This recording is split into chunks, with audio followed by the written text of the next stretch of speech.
பவித்ரா, விருந்தினர் பக்கத்துல இன்னைக்கு யார் நம்ம கெஸ்டா பார்க்க போறோம்? ஆக்சுவலா இவரை பத்தி சொல்லணும்னா இவர் கோடு போட சொன்னா ரோடே போடுவாரு. அவ்வளோ சூப்பர் டேலண்டடான person. He is an amazing art director. Guess பண்ணிருப்பேன் நான் யாரை பத்தி பேசிட்டு இருக்கேன்னு. கண்டுபிடிச்சிட்டேன். So let's welcome art director JK sir. வணக்கம். எப்படி இருக்கீங்க? நல்லபடியா இருக்கீங்க. Thank you sir. ரொம்ப சூப்பரான காஸ்டியூம்ல வந்திருக்கீங்க. எனக்கு அந்த ஷர்ட் ரொம்ப பிடிச்சிருக்கு. எங்களுக்கே டஃப் கொடுக்குற மாதிரி இருக்கு சார். ஒன்றும் இல்லைங்க, அது வீட்டில் இருக்கிற ஒரு ஆர்ட் டைரக்டர் இருக்காங்க. நான் ஆர்ட் டைரக்டர் இருந்தாலும் வீட்டில் என்னுடைய ஸ்பவுஸு அவங்க தான் இது வந்து அரேஞ்ச் பண்ணி இதை போட்டுக்கிட்டு போகணுன்னு ரெக்கமெண்ட் பண்ணாங்க. First of all, thank you very much for coming to our show, sir. எங்களுக்கு ரொம்ப ஹாப்பியா இருக்கு. உங்கள்ட்ட நிறைய விஷயங்கள் கேட்டு தெரிஞ்சுக்க நாங்க ரொம்ப ஆவலா இருக்கோம். ஃபர்ஸ்ட் விஷயம் நாங்க ஒன்று கேள்விப்பட்டோம் சார். நீங்க வந்து ஒரு கோடு போட்டா ரோடே போடுவீங்களாமே. அது ஒரு பெரிய டேலண்ட் தான் சார். சோ நாங்க ஃபர்ஸ்ட் ஒரு கோடு போட்டுறோம். நீங்க ரோடு போட்டு காமிச்சீங்கன்னா நாங்க ரொம்ப ஹாப்பி ஆயிடுவோம். பியூட்டிஃபுல், நல்லா போடுவோமே. கண்டிப்பா சார். வினோ, நீ கோடு போடுறியா? போட்டுருவோமே, தாராளமா.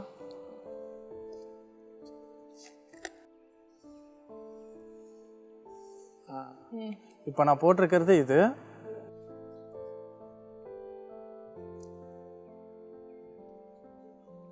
சரி, நாங்க கோடு போட்டாச்சு. ஆமாங்க. இப்போ உங்களோட ஏமாற்றம் இல்லாம செஞ்சாகணுமே. இப்போ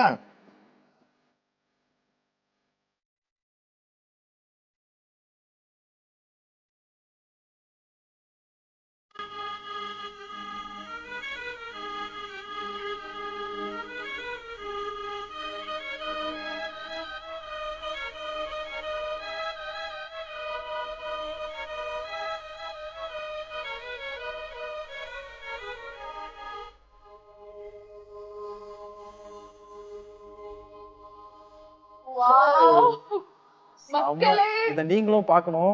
பாருங்க, நான் இதை எதிர்பார்க்கல. விட்டேன். ஆனா அந்த கிறுக்கல் எவ்வளவு அழகான ஓவியமா மாறி இருக்கு பாருங்க. உதிர்க்கிற மயிலுக்கு அது வெறும் முடி, சேகரிக்கிற மனிதருக்கு அது தோகைங்கிற மாதிரி. Super sir. நாங்கள் இயல்பாக அதை பண்ணுறோம். உங்களுக்கு அது அழகாக இருக்குன்னு நேயர்களுக்கு காமிக்கிறீங்க.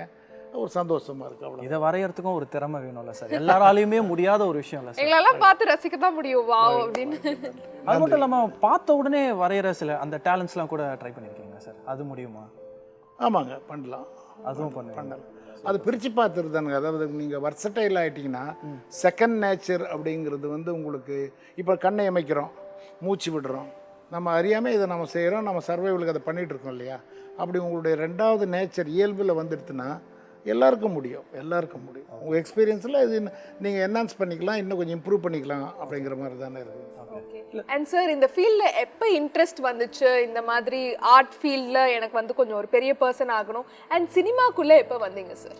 இல்லைம்மா, நான் ஆர்டிஸ்டாக தான், ஒரு பெயிண்டராக தான் நான் ஆகணுன்றது தான் இயல்பில் எனக்கு இருந்த எண்ணங்கள்லாம்.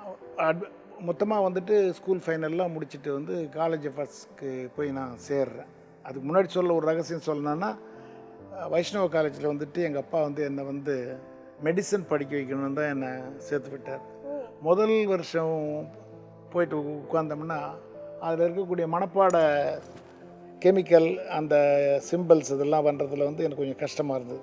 ரொம்ப க்ரியேட்டிவாகவும் சுதந்திர சிந்தனையாக இருந்தது. உங்களுக்கு வந்து அந்த ப்ரிசைஸாக இருக்கக்கூடிய விஷயங்கள் கஷ்டமாக இருந்ததுனால என்னுடைய தமிழாசிரியர் அங்கே ஒருத்தர் இருந்தார். என்னுடைய பாடல்கள் எழுது, படம் வரைகிறதெல்லாம் பார்த்துட்டு அதிலெல்லாம் நான் அவார்டு வாங்குவேன் காலேஜில் ஃபஸ்ட் இயரில்.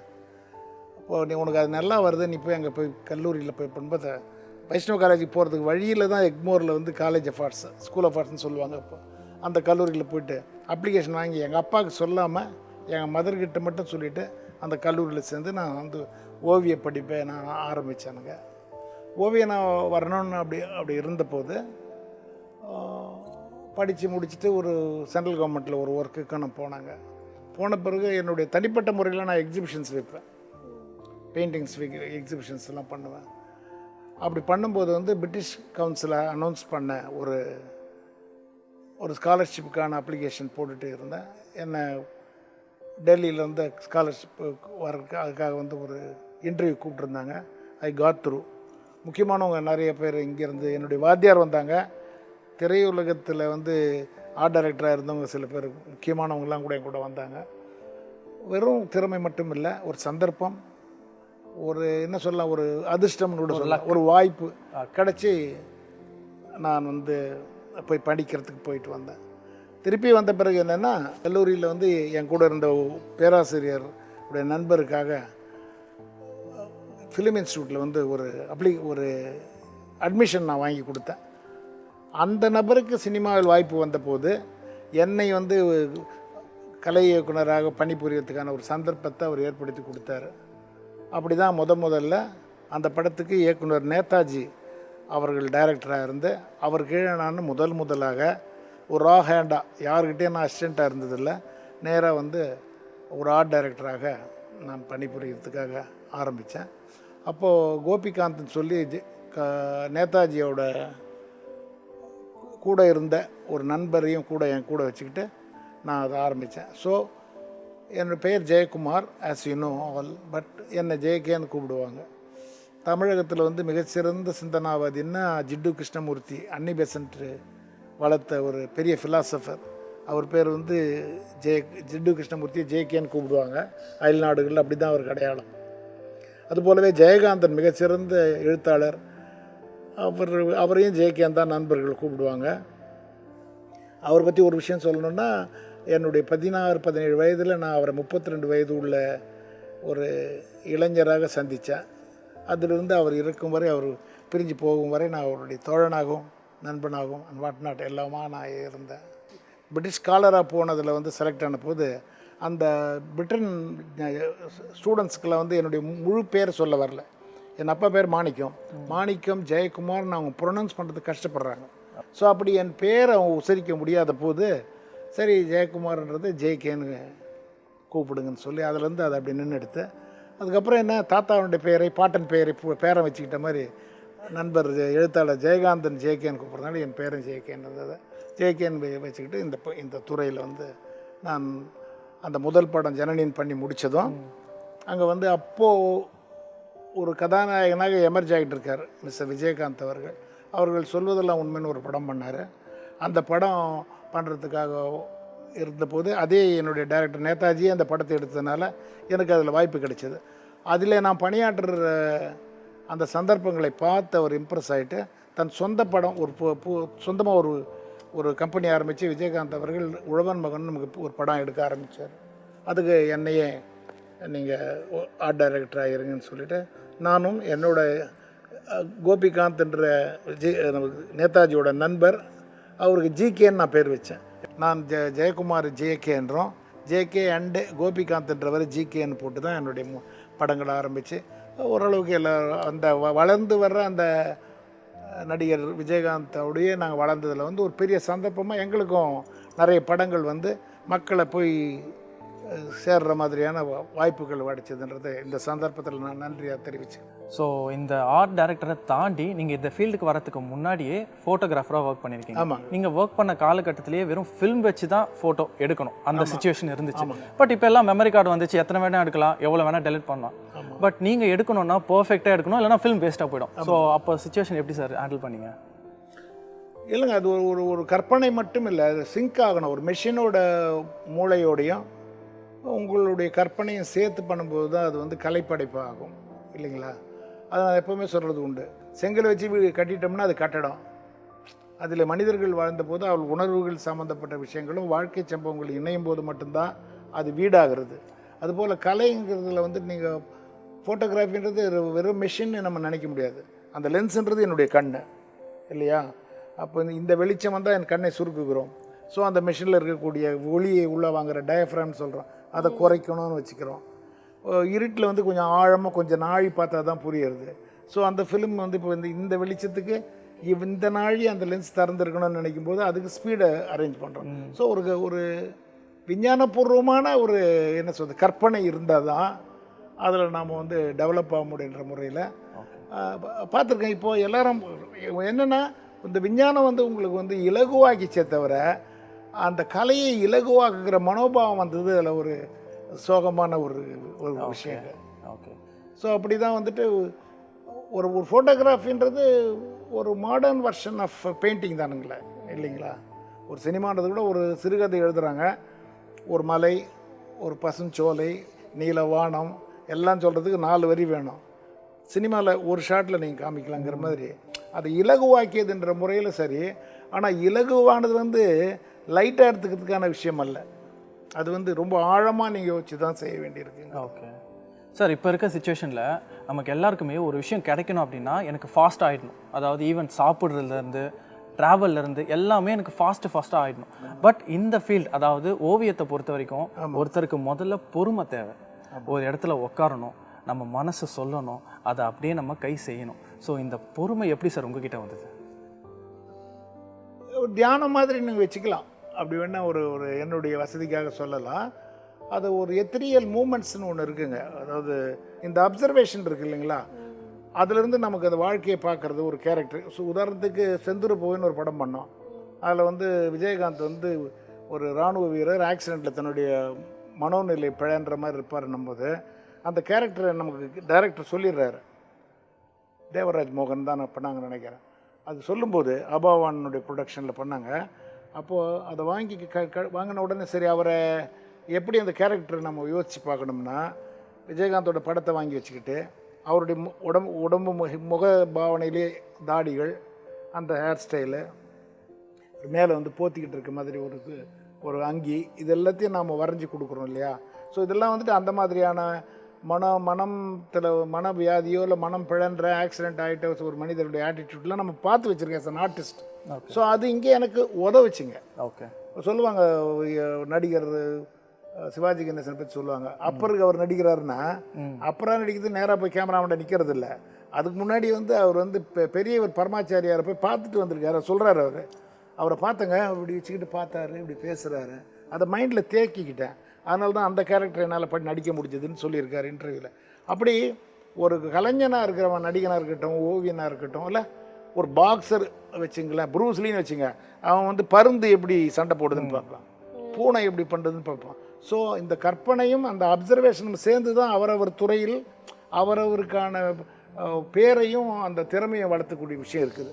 அப்படி ஒரு ஆர்டிஸ்டாக நான் இயல்பில் இருந்ததுனால இவங்க கதாசிரியர் சொன்னதும் டைரக்டர் சொன்னதுமான ஒரு மிடில் கிளாஸ் வீடுனா அது என்னென்ன இருக்கும் இல்லையா, ஒரு அப்பர் கிளாஸ் வீடுன்னா எப்படி இருக்கும், ஒரு பூஜாரியின் வீடுன்னா எப்படி இருக்கும், நம்ம அப்சர்வ் பண்ணி வச்சுருக்கோம் இல்லைங்களா, அதெல்லாம் இதுக்கு உதவுச்சு. அப்படிங்கிறது தான் இந்த துறையில் வந்து எனக்கு டெவலப்மெண்ட்டாக இருந்ததுங்க. சார், ஜெயகாந்தன் சாரை பற்றி சொன்னீங்க, அவரோட ஃபர்ஸ்ட் மீட் அதாவது மறக்க முடியாத அனுபவமாக இருந்துச்சுன்னு சொல்லி கேள்விப்பட்டோம். சுவாரஸ்யமான எக்ஸ்பீரியன்ஸாக கூட இருந்ததுன்னு அதை பற்றி ஷேர் பண்ணுங்கள் சார். ஆமாங்க, எந்த வயது வித்தியாசம் இல்லை, சிறந்த நட்புக்கு வயசு வித்தியாசம்லாம் இல்லைங்க. அவரை வந்து 67களில் வந்து அரசியல் மேடைகள்லாம் நிறைய வீராசமாக பேசிக்கிட்டு இருக்கார் அவர். அது உள்ளதை சொல்வேன் சொன்னதை செய்வேன்ற மாதிரியான ஒரு அவுட் ஸ்போக்கன் ஒரு ரைட்டர் அவர். அவருக்கு எங்கள் அப்பா வந்து உள்ளபடியே அவருக்கு ரசிகர். நான் வந்து அவரை சின்னப்பா பார்த்து பெருசாக வந்து எழுதுகிறாரு ரைட்டர்னு அவர் கதைகள்லாம் படித்து ரொம்ப இம்ப்ரெஸ் ஆகிட்டு அவர் மீட்டிங்கில் பேசிக்கிட்டு வெளியே வரும்போது அவரை பார்த்து ஒரு படம் வரைஞ்சி கொடுத்தேன். படம் வந்து என்ன, அந்த கண், அந்த பரந்த முடி, பரட்ட முடி, அந்த மீசையோடு வரைஞ்சி கொடுத்து கையெழுத்து போடுங்க அப்படின்னு. யார் இதுன்னு கேட்டார் இறங்கி வரும்போது. உங்களை தான் வரைஞ்சேன்னா. என்ன மாதிரி இருக்கா அப்படின்னு கேட்டார். இல்லைங்க, அது உங்களை வரைகிறது இல்லை, உங்களுடைய எமோஷனை தான் வரைஞ்சிருக்கிறேன். உங்களையே வரையணுன்னா ஃபோட்டோ எடுத்துக்கலாம், அது வேறு விஷயம் அப்படின்னு. அப்படியா, அப்படியே கையெழுத்து போட்டு கொடுத்துட்டு தோளில் தட்டி கொடுத்துட்டு என்னை வந்து பாருங்கள் அப்படின்னாரு. அவர் ஏதோ ஒரு ஃப்ளேர் ஆகிருக்கு. ஒரு ஆர்டிஸ்ட் வந்து இப்படி சொல்கிறானே, பார்த்ததை உள்ளபடி வரையாமல் உணர்வுகளை வரைகிறேன்னு சொன்னதுனால அவர் எப்படி நினச்சாரோ. என்னை வந்து பாருங்கள் அப்படின்னாரு. எங்கே, மடத்துக்கு வந்து பாருங்கன்னாரு. எங்கே இருக்குதுன்னு கேட்டேன். தெரிஞ்சுக்கிட்டு வா அனுப்பி போயிட்டார். ஸோ ஒரு ஒரு ஒரு 10-15 நாள் கழித்து அங்கே போனேன். உள்ளே வந்து பார்த்தோன்னே என்னை அடையாளம் கண்டார். வாங்க தோழரேன்னு சொன்னார். அதாவது எனக்கு ஒரு 16 வயது, அவருக்கு 32 வயது. என்னை ஒரு சக நண்பனாக தோழனாக நினச்ச ஒரு விஷயம் வந்துட்டு எனக்கு ரொம்ப எக்ஸைட்டட் மூமெண்ட்டுங்க. அதுக்கப்புறம் அவரோட போய் இருந்தோம்னா உலக இலக்கியம், உலக நடப்புகள், இது எல்லாத்தையும் உட்காந்து அவரோட பேசி வந்து என்னுடைய நாலெட்ஜை நான் வளர்த்துக்கிட்டேன். இந்த உலகத்துக்கு ஏன் மறுபடியும் நான் வர வேண்டும் என்று ரஷ்யாவில் ஒரு பெண்ணை கேட்டாங்க பாரு. எல்லோரும் மூச்சுட்டு என்னன்னு கேட்போம். அந்த பெண் எழுதுனது தான் மிகச்சிறந்த வார்த்தைன்னு சொல்லி டு ரீட் சர்வான்டீஸ்ன்னு அவள் சொன்னான். அந்த குழந்தை அவளுக்கு பரிசு கொடுத்தாங்க. அப்படின்னா சர்வான்டீஸ்னால் யார் அப்படின்னு நாம் போய் தெரிஞ்சுக்கணும். ஒரு ஒரு ஒரு ஒரு கதைன்னா டேல் ஆஃப் டூ சிட்டிஸ் மாதிரி இருக்கணும். திடீர்னு சொல்லுவார் டேல் ஆஃப் டூ சிட்டிஸ், நான் போய் படிச்சுக்கணும்.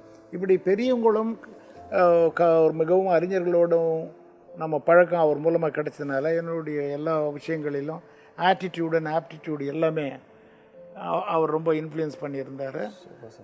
அவருடைய நெருங்கிய நண்பர்கள்ன்றதை விட ஒருவனாகவும் என் தோழனாக நான் இருந்தேன் சொல்லிக்கிறதுல ரொம்ப பெருமைப்படுறேன். என் குழந்தைகள்லாம் அவர் தோள் மேலே வளர்ந்துருக்காங்க. அவருக்கு எப்போவாவது ரிலாக்ஸாக வந்துட்டு விருந்து சாப்பிட்ணுன்னா எங்கள் வீட்டுக்கு வருவார். ஏன்னா அவர் வந்து நான்வெஜ் அவங்க வீட்டில் செய்யக்கூடிய இதல்ல, விரும்பி மீன் குழம்பு இந்த மாதிரிலாம் சாப்பிட்டு வந்துடும் என் வீட்டுக்கு வந்து சாப்பிட்டு போவார். அப்போ அவரோட பழகும்போது அது ஒட்டிக்கிறது தானே, மண் தூக்கலில் புரண்டு எழுந்தோம்னா அது ஒட்டிக்கிட்ட அணில் மாதிரி. ஆமாம் சார். அப்படி அவருடைய வாழ்க்கை முறை, அவருடைய நோக்கம் இல்லாமல் தான் இந்த துறையில் வந்து இது வரைக்கும் வந்துட்டு நாம் நம்முடைய கலையில் உன்னதமாக இருக்கிறதுக்காகவும் மிகவும் உதவியது தான் அவருடைய பெரியவர்களுடைய பழக்க வழக்கங்கள்னு சொல்லணும். ரொம்ப அழகாக சொன்னீங்க சார். அண்ட் நீங்கள் நிறைய செட்ஸ் வந்து போட்டிருக்கீங்க மூவிஸ்க்காகலாம். மறக்க முடியாத செட்டு, இந்த செட்டை நான் வந்து லைஃப் டைமில் மறக்க மாட்டேன்னா என்ன செட் சார்? அது எந்த மூவிக்காக? நிறைய பண்ணியிருக்கோங்கம்மா. அதில் வந்துட்டு அப்படி கேட்கறதுனால ஒரு ஒரு ஒரு ஒரு ஜெஸ்டருக்காக சொல்லணும்னு சொன்னால் மகாநதியில் வந்து ஜெயில் செட்டு தான். அது சொல்கிறதுக்கு காரணம் வந்து எல்லாத்தையும் ஒரே மாதிரி தான் செய்கிறோம். ஆனால் அந்த பர்டிகுலர் ஜெயில் செட்டு ஏன் என் மனசில் நிற்குதுன்னு சொன்னால், ஜெயிலை போய் பார்த்துட்டு மெட்ராஸ் சென்ட்ரல் ஜெயிலில் ஷூட்டிங் பண்ண போகிறோன்னு பர்மிஷன் வாங்கிட்டு நாங்கள் வந்துட்டோம். அதுக்கான ஷெட்யூல் ரெடி பண்ணிட்டோம். எல்லாம் முடித்த பிறகு அந்த நேரம் அந்த ஜெயிலில் இருந்த முக்கியமான கைதி, ஆட்டோ சம்மந்தப்பட்ட ஒரு ஜாடையா சொன்னால் தெரியும், அவர் தப்பிச்சு போயிட்டார். அப்போ என்ன சொல்லிட்டாங்கன்னு சொன்னால், ஜெயிலினுடைய பராமரிப்போ இல்லை ஜெயிலினுடைய பிளான் வந்து அங்கே இருக்கிறவங்களுக்கு தெரியுது. எப்படின்னா வெளியாட்கள் வந்து உள்ளே போயிட்டு வர்றதுனால. எனவே இனிமேல் சென்ட்ரல் ஜெயிலில் வந்து ஷூட்டிங் அலௌடு இல்லைன்னு கமிஷனர் ஆஃபீஸில் வந்து சொல்லிட்டாங்க. நாங்கள் 4 அன்னைக்கு மறுநாள் 3 நாளில் வந்துட்டு நாங்கள் அங்கே தான் போய் படம் எடுக்க போகிறோன்னு போனால் பர்மிஷன் இல்லைன்னு சொல்லிட்டாங்க. அந்த பர்மிஷன் வாங்கி கொடுத்தது வந்து டெப்டி கமிஷனர் சண்முகநாதன்றவர் தான். சினிமாலாம் ரொம்ப ஆர்வம் உடையவர், அவர் தான் வாங்கி கொடுத்தார். பட் அவரே கையை மீறிட்டு வந்து நாங்கள் அங்கே போய் செட்டு அங்கே போய் ஷூட் பண்ண முடியாத ஆகிடுது. என்ன பண்ணுறதுன்னா எல்லாம் காட்சிப்படி எல்லாம் எழுதிட்டோம். ஆனால் ஸ்பாட் எங்களுக்கு இல்லை, இப்போது மறுக்கப்பட்டு விட்டது. அப்போ என்ன பண்ணாங்கன்னா, என்ன பண்ணலான்னும் போது என்ன அனுப்பிச்சி விட்டாங்க. போய் கேமரா எடுத்து தைரியமாக போயிட்டு, இதுதான் வந்து சமையலறை ஜெயிலில், இதுதான் வந்து வேலையாட்கள் கார்பெண்ட்ரி கற்றுக்கிற செக்ஷன்லாம் எடுக்கலான்னு நான் போயிட்டேன். உள்ளே போனோன்னு ஃபோட்டோகிராஃபிஸ் நாட் அலவுட், புகைப்படம் எடுக்க முடியாதுன்னு சூப்பர்ட்டு வந்து சொல்கிறாங்க. இப்போ என்ன பண்ணுறது? எடுத்து ஓரம் வச்சாச்சு. இப்போ நீங்கள் படம் போட்டேன்னு சொன்னீங்களே, இந்த மாதிரியான ஒரு எண்ணமும் பழக்கம் தான் என்னை காப்பாற்று. எப்படின்னா நேராக கையை கட்டிட்டு நேராக போக வேண்டியது அந்த சமையல் ரூம், அதை போய் பார்க்குறது கொஞ்சம் நாள் ஃபோட்டோகிராஃபிக் மெமரியாக மைண்டில் எடுத்துகிட்டு வந்து சூப்பரண்ட் ரூமில் வந்து வரைஞ்சிக்கிறது. திருப்பி போகிறது, இந்த சிறை கைதிகள்லாம் கார்பெண்ட்ரி பண்ணுறாங்களோ அங்கே போய் பார்க்குறது, அது எப்படி இருக்குது, என்ன அரேஞ்ச்மெண்ட்டு. அப்புறம் வந்து அந்த சாப்பாட்டு அறையில் வந்துட்டு அந்த கிண்ணத்தில் ஒருத்தருக்கு அளந்து தட்டுவாங்க, அந்த டப்பா எப்படி இருக்கும், அவங்க அந்த வார்டன்கள் வச்சுருக்கிற தள்ளிட்டு போகிற ட்ராலி எப்படி இருக்கும், அது எல்லாத்தையும் போய்ட்டு பார்த்துட்டு வந்து வரைஞ்சி அதை எடுத்து ஸ்பிக் பில்டிங் இருக்குது மெட்ராஸ் கிண்டியில், அது கீழே வந்து நமக்கு கெம்பகோலான்னு ஒரு வளாகம், அதுக்குள்ளே போய்ட்டு அந்த செட்டை நாங்கள் போட்டோங்க. அதை போட்டுட்டு ஷூட் பண்ணோம் எல்லாமே. எனக்கு ஒரு கேள்வி கேட்டாங்க, பர்மிஷன் இல்லாத போது எப்படி வந்து மெட்ராஸ் சென்ட்ரல் ஜெயிலில் ஷூட் பண்ணீங்கன்னு எனக்கு லெட்டர் வந்தது. அப்போ நாங்கள் நிரூபித்தோம், நாங்கள் செட்டு போட்டு எடுத்தோம். செட்டு அது அவ்வளோ ரியலிஸ்டிக்காக இருந்துருக்கு. பண்ணிக்கிறது ஆமாம், ரியல்ன்றது ரியலிஸ்டிக்காக நம்ம பண்ணிட்டோங்கிறது. சார், கமல் சாரோட ஒரு 3 to 4 மூவிஸ் பண்ணிட்டீங்க. ரஜினிகாந்த் சாரோட நாங்கள் எப்போ உங்களை எதிர்பார்க்கலாம் சார்? இல்லை, டு த பிரிம் அவருடைய பீக்கில் இருந்தபோது எனக்கு ஒரு சின்ன சான்ஸ் வந்ததுங்க. அது எப்போவுமே அப்படி தானே, மேன் ப்ரப்போசஸ் காட் டிஸ்போசஸ்ன்னு. வீரான்ற படம் பண்ணுறதாக வந்துட்டு நம்ம அந்த பஞ்சோர்னா செல்லம் அவருடைய பிஏ ஆர்ட்ஸனுடைய கம்பெனிக்கு வந்ததுங்க. இப்போ அதே டைமில் வந்துட்டு ராசுக்குட்டின்னு ஒரு படமும் சின்ன கண்ணம்மான்னு ஒரு படமும் அதே பேனரில் நான் பண்ணிட்டு தான். இந்த ஷெட்யூல்டில் வந்து டைமிங்லேயும் என் கால் ஷீட் ப்ராப்ளத்தினால எனக்கு அது பண்ண முடியாது போச்சு. அது ஒரு சின்ன மனத்தாங்கல் எனக்கு உண்டு தான். Okay sir. அண்ட் சார், எனக்கு வந்து ஆல் டைம் ஃபேவரட் மூவினா ஆட்டோகிராஃப் சொல்லலாம். அது வந்து ஆல் டைம் எனக்குன்னு இல்லை, எல்லாருக்குமே அந்த மூவி ரொம்ப பிடிக்கும் சார். அண்ட் அதோட ஆர்ட் டைரக்டர் நீங்கள் தானும் எங்களுக்கு தெரியும். அதில் ஒர்க் பண்ண எக்ஸ்பீரியன்ஸ் எப்படி இருந்துச்சு? அந்த முதல் எக்ஸ்பீரியன்ஸ் அது வேறு மாதிரி, அதையும் சொல்லி தான் ஆகணும். என்னென்னா நான் வந்து அதுக்கு முன்னாடியே தேசிய கீதம்னு ஒரு படம் பண்ணி கொடுத்துட்டேன் நண்பர் சேரனுக்கு. ரொம்ப நெருக்கமானவங்க நாங்கள். எப்படின்னா ஒருமையில் பேசிப்போம், வடா போடான்னு பேசிப்போம். எனக்கு அவருக்கும் 15-20 வருஷம் டிஃப்ரென்ஸ் இருந்தால் கூட என்னாச்சுன்னா அவருக்கு இப்போ தேசிய கீதம்னு ஒரு படம் பண்ணால் மிக நல்ல படம் அது. அது பண்ணி முடித்த உடனே சொந்த படம் பண்ண போகிறேன்னு சொன்னார். நான் சொல்லிட்டேன், டைரக்டருக்கு சொந்த படம் நான் பண்ண வரமாட்டேன். ஏன் ஏன் ஏன் அப்படி சொல்கிறீங்க அப்படின்னு. நீங்கள் டைரக்டரே யாரோ ப்ரொடியூசர்னு வச்சுக்கோங்க, உங்கள்கிட்ட சொல்லி அந்த செட்டு போடணும், அது நல்லாயிருக்கும் செய்யுங்கன்னு உங்ககிட்ட சொல்லலாம். இப்போ நீங்களே ப்ரொடியூசர் நீங்களே டைரக்டர்னா நமக்கு நேரிடும். உங்ககிட்ட நான் வாங்க முடியலன்னா எனக்கு கஷ்டமாக இருக்கும். நான் பண்ணலன்னு போயிட்டேன். எவ்வளோ சொன்னாலும் டிஸ்கஷன்லாம் இருந்தேன், நான் பண்ணலை. ஆனால் பண்ண போன பிறகு வந்து இந்த ஆர்ட் டைரக்டருக்கும் அவருக்கும் சரியாக அமையலை. ஸோ இந்த நான் சிங்கில் போயிடுச்சுன்னா நல்லா ஒர்க் பண்ணுற ஆர்ட் டைரக்டருக்குமே டைரக்டருக்கு சொத்து வராது. அது மாதிரி ஆட்டோகிராஃபில் கொஞ்சம் அந்த ஏதோ ஒரு சின்ன சிக்கல் வந்தது. உடனே எனக்கு ஃபோன் பண்ணிட்டார், நீ தான் வந்து செய்து கொடுக்கணும். ஸோ நமக்கு ஒரு அதிர்ஷ்டம், அந்த முக்கியமான தமிழ் சினிமாவில் ஒரு ட்ரெண்ட் செட்டர் மாதிரி தான் இல்லையா. 16 வயதில் எப்படி பாரதி ராஜாவுக்கும் அது மாதிரி தமிழில் வந்து அவுட்டோர்லேயே பண்ண ஒரு படம். அதுபோல் இப்போ ஆட்டோகிராஃப்ன்றது மனித உணர்வுகள்லேயும் அந்த அந்த பருவத்தினுடைய உணர்வுகளை வந்து சொன்ன முக்கியமான படத்தில் திரும்பவும் எனக்கு அந்த படத்தில் ஒர்க் பண்ண வாய்ப்பு கிடைச்சதுன்றதில் ரொம்ப சந்தோஷம். ஆட்டோகிராஃபில் நிறைய ஏரியாக்கள் வந்துட்டு அந்த டைம் இப்போ என்ன சூஸ் பண்ணுறது என்னென்ன பீரியட் ஃபிலிமுக்கு என்ன நிறைய யூஸ் பண்ணுவோம். அது என்ன சூட்டபுளாக ஆஸ் அன் ஆர்டிஸ்ட் நான் ஸ்டடி பண்ணியிருக்கிறேன் இல்லைங்களா, அதுக்கான விஷயங்களை நம்ம அதை பண்ணலாம். அது அனக்ரோனிசம்னு சொல்லுவாங்க ஆங்கிலத்தில். எப்படின்னா ஒரு ஹிட்லர்ன்ற கேரக்டரை பண்ணுறேன்னு வச்சுங்க, அவர் செல்ஃபோனில் பேசி போடுறான்னு போட்டிங்கன்னா அது காலத்துக்கு ஒவ்வாதது. அவர் ஹிட்லர் இருந்தபோது அந்த செல்ஃபோன் இல்லை. ஸோ நீங்கள் கதையில் ஒரு விஷயத்தை சொல்லும்போது நீங்கள் ஒரு கொடுக்கக்கூடிய ஒரு பொருள் அது கால சம்மந்தப்பட்டது முரண்பாடாக வந்துடக்கூடாதுன்ற மாதிரி இந்த மாதிரியான பீரியட் ஃபிலிமில் நான் ஒர்க் பண்ணணுன்னு நண்பர்கள் விரும்புவாங்க.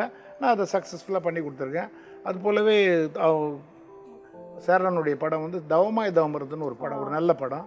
அதில் வந்து காலகட்டங்களை மாதிரி பண்ண வேண்டிய விஷயங்கள்லாம் வந்து ரொம்ப ரொம்ப மனசுக்கு திருப்தியாக பண்ணி கொடுத்த ஒரு படங்க. Super sir. சினிமா ஃபீல்டில் ஆர்ட் டைரக்ஷனை பற்றி இவ்வளோ நேரம் ரொம்ப அழகாக சொன்னீங்க. உங்கள் ஃபேமிலியை பற்றி கொஞ்சம் சொல்லுங்கள் சார். 2 மகள்கள், ஒரு மனைவி தான். ரொம்ப வருத்தமான விஷயமா சார்? அது என்னன்னா அதுவே அதிகன்ற மாதிரி நமக்கு எல்லாமே செஞ்சு கொடுக்குறோங்க. என்னுடைய நோக்கத்துக்கு வந்துட்டு எதிர்ப்பாக எதுவுமே இல்லைங்க. நான் என்னை எப்படி ஒரு ஆர்டிஸ்ட்டை எப்படி வச்சுக்கணுமோ அப்படிங்கிற மாதிரி எங்கள் மதருக்கு அப்புறம் என்னை பார்த்துக்கிறாங்க. ஒரு நல்ல சப்போர்ட். ஆமாம், இந்த வாழ்க்கையில் நடக்கக்கூடிய எல்லா நிர்பந்தங்களையும் வந்துட்டு தன் தோல் மேலே சுமக்கிற மாதிரி ஒரு லக்கிலி லவ்லி பேர் எனக்கு கிடச்சிருக்காங்க. ஸோ அவங்க மூலமாக வந்து ஒரு ஓவியனாக இது வரைக்கும் இருக்கிறேன், ஒரு ஆர்ட் டைரக்டராக இருக்கிறேன். எத்தனையோ தொழில் ரீதியான கோபங்களை கொண்டு போய் வீட்டில் காமிக்கிறதா இருக்கும், தூக்கமில்லாத இரவுகள் இருக்கலாம், எனக்காக வந்து விடியும் வரை காத்து இருக்கிற பொறுப்புகள்லாம் இருக்கும். இதில் என்னுடைய 2 பெண் குழந்தைகளையும் அவங்க வளர்த்ததுக்கெல்லாம் வந்துட்டு கடவுளுக்கும் அவங்களுக்கும் சேர்த்து நன்றி சொல்லணும். முதல்ல உங்களுக்கு வீட்டுக்குள்ளே எல்லாம் சரியாக அந்த ஸ்டார்ட்ஸ் ஃப்ரம் த ஹவுஸ் தான், சேரிட்டி பிகின்ஸ் அட் ஹோமுங்கிற மாதிரி அந்த நிம்மதியாக விட்டதுனால வந்து என் தொழிலில் வந்து நான் இப்படி சிறப்பாக இருந்ததுக்கான ஒரு முக்கியமான காரணமாக இருந்திருக்காங்க. நான் இப்போவும் கூட ஒரு திருமண விழாக்கெல்லாம் போனேன்னா வாழ்த்து எழுதுறதே எங்களை போல் வாழுங்கள்னு எழுதி கொடுக்குறேன். அந்த அளவுக்கு நான் திருப்தியாக இருக்குங்கிறது அவங்க கூட சொல்லிக்கலாம். 2 டாக்டரில் வந்து சின்ன டாக்டர் வந்து கோமத்தின்னு சொல்லி நம்ம சன் இது நிறைய சினிமாக்கள்லாம் வந்துட்டு அசிஸ்டன்ட் டைரக்டராக இருக்காங்க. அவங்க காலேஜ் ஆஃப் ஆர்ட்ஸில் என்ன மாதிரி ஆர்ட் படித்தாங்க. பெரியவங்க வந்து ராகினின்னு சொல்லி ஒரு ஏரோபிக் ட்ரெயினர், முக்கியமான விஐபிஸ்க்கெலாம் சென்னையில் அவங்க தான் ஏரோபிக் ட்ரெயினராக இருக்காங்க. பரதநாட்டியமும் கற்றுட்ருக்காங்க. எனக்கு 3 பேர குழந்தைகள். முதல் பேர குழந்தைக்கு திருமணம் பண்ணிவிட்டு உங்களுக்கு முன்னாடி வந்து இங்கே உட்காந்துட்டு இருக்கேன். ரொம்ப அருமையா சொன்னீங்க. Thank you so much for coming to our show sir. ரொம்ப கலகலப்பா பேசுனீங்க, ரொம்ப ஜாலியா போனதே தெரியல எனக்கு. இல்ல அதான் நீங்க கேட்டீங்க இல்லையா, என்னன்னா நீங்க வந்துட்டு you don't look that much aged அப்படின்னு சொன்னீங்க. அது ஒண்ணும் இல்ல. அது எல்லாருக்கும் சொல்றது என்னன்னா நான் ஒன்று தான் இந்த பேட்டி வாயிலாக சொல்லணும்னு நினைக்கிறேன். அதாவது நம்முடைய சொல்லுக்கும் செயலுக்கும் மனிதராக வாழும்போது சில வித்தியாசங்கள் வரலாம், மாறுபாடு வரலாம். அந்த சொல்லுக்கும் செயலுக்கும் இருக்கிற வித்தியாசத்தை குறைத்து கொள்ள இடையராது நாம் பாடுபட்டு வாழ்ந்தோம் என்றால் நமக்கு அழகாக வயதாகும் என்பதை நேயர்களுக்கு சொல்லிக்கொண்டு என்னுடைய இந்த பேட்டியை முடித்துக் கொள்கிறேன். நன்றி, வணக்கம்.